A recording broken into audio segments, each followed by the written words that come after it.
बुलंदशहर से बड़ी खबर बता रहे हैं, जहां पर यूक्रेन से भारत लौटे एक और छात्र हेमंत भारद्वाज ने सुनाई है। आप बीती बड़ी खबर आपको बुलंदशहर से बता रहे हैं, जहां पर उसने बताया कि 24 तारीख से आज तक नहीं सो पा रहे हैं वे। हमको सिर्फ अपने घर लौटने की चिंता सता रही थी। हेमंत भारद्वाज बोले हैं, मैं भारत सरकार का शुक्र अदा करना चाहता हूँ, जिनकी बदौलत मैं अपने वतन अपने देश वापस आ पाया हूँ।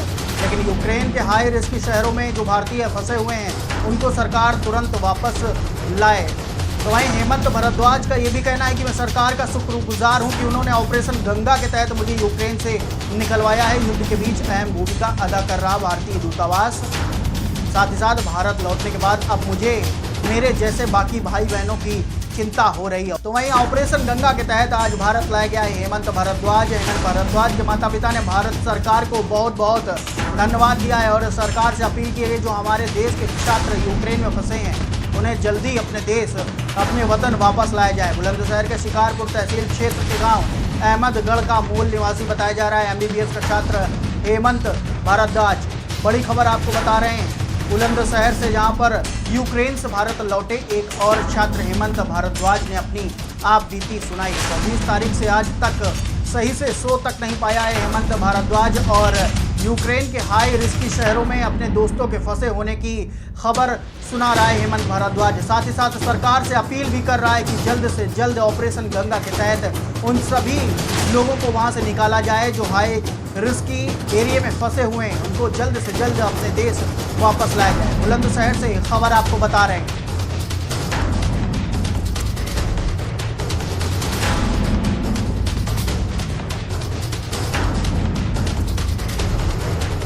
क्या नाम है तुम्हारा?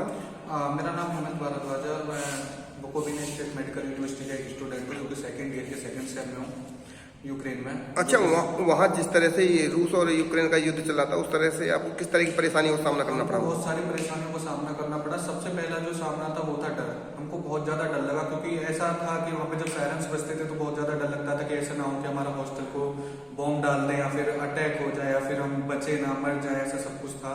दूसरा जो इशू था वो था खाने पीने का सबसे ज़्यादा इशू, क्योंकि वहाँ पे मैक्सिमम शॉप्स ऐसी थी जहाँ पे सब कुछ खाना खत्म हो चुका था, तो खाने का भी बहुत बड़ा इशू था। और दूसरा इशू हमको सबसे ज़्यादा रहा पैदल चलने का, क्योंकि जो हमारे यहाँ से रोमानिया बॉर्डर 50 किलोमीटर पड़ता है, जो कि हमको बहुत ज़्यादा ट्रैफिक होने की वजह से पैदल चलना पड़ा। और खाने पीने का इशू तो था ही, और दूसरा जो इशू बढ़ गया था वहाँ पे ठंड। जब हम रोमानिया एंटर किए तो वहाँ पे -2 डिग्री टेम्परेचर था, जबकि हमारे पास जो कपड़े थे वो भी बहुत कम पड़ रहे थे उस टाइम पे और बहुत ज़्यादा ठंड थी।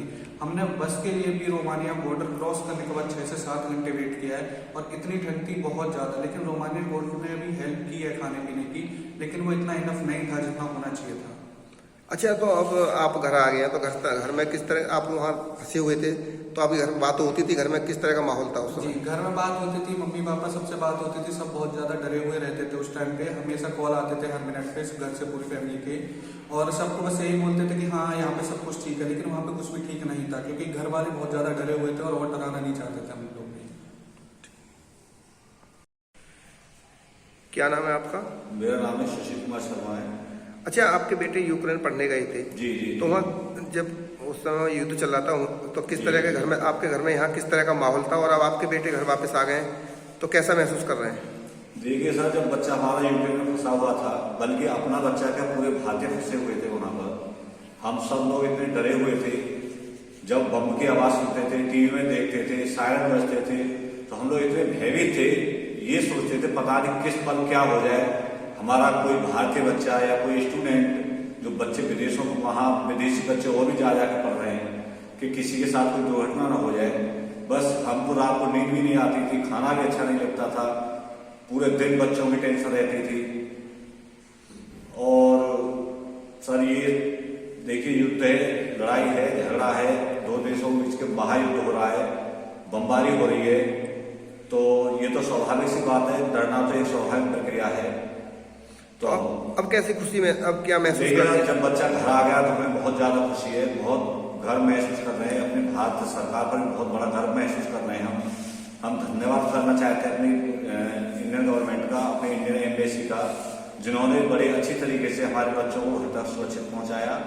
और मैं सरकार से गुजारिश करना चाहूँगा कि जितने भी भारतीय बच्चे स्टूडेंट्स हमारे वहाँ फंसे हुए हैं, उन सबको जल्दी से जल्दी अपने देश लाया जाए। और इंडियन गवर्नमेंट का एक बार फिर दोबारा से बहुत बहुत धन्यवाद करना चाहते हैं। और मैं चाहता हूं कि सभी बच्चे, सभी स्टूडेंट्स, सभी माता पिता के लाडले अपने देश बहुत जल्दी अपने वतन सुरक्षित वापस